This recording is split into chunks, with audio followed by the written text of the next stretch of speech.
That's why he hates it. That's why 1 John 3:8 says, whoso committeth sin is of the devil. Sin is the nature of Satan. In fact, somebody has said sin is satanic in nature. So God hates sin with perfect hatred. Sin kills. Sin destroys. Sin defiles. Sin denies.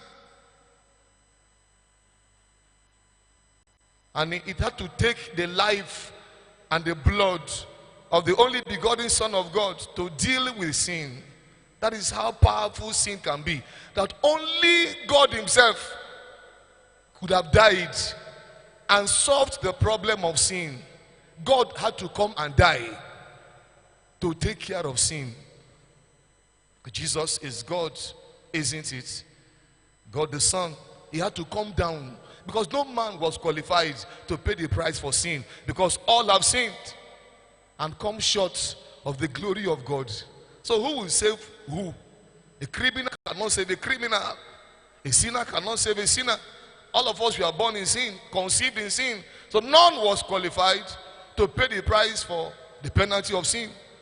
He had to take the sinless, the righteous, the perfect blood of the only begotten Son of God to come and pay the price for sin.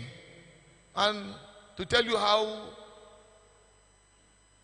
God hates sin, even when Jesus was hanging on the cross, the Father turned his back to him. For the first time in his life, he felt alone. He felt lonely. He felt empty. He knew that the Father had forsaken him. So he cried out. The same way a Christian will know when the Spirit of God departs. You will know it. Am I communicating? Maybe you made a mistake, angry, and shift a little bit. It will be the worst moment of your life. Am I communicating? You feel empty. You feel helpless. Because the Holy Ghost is the strength of a believer. It's the power of the believer. But when he leaves, you are powerless. You are weak. You are empty. So when the Father turned his back to him, he felt it. And he cried out, my Father, why hast thou forsaken me? He forsook him. Why? John 1:29.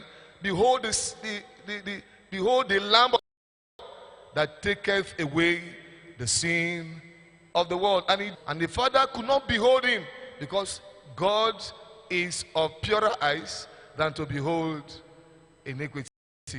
If you are following me,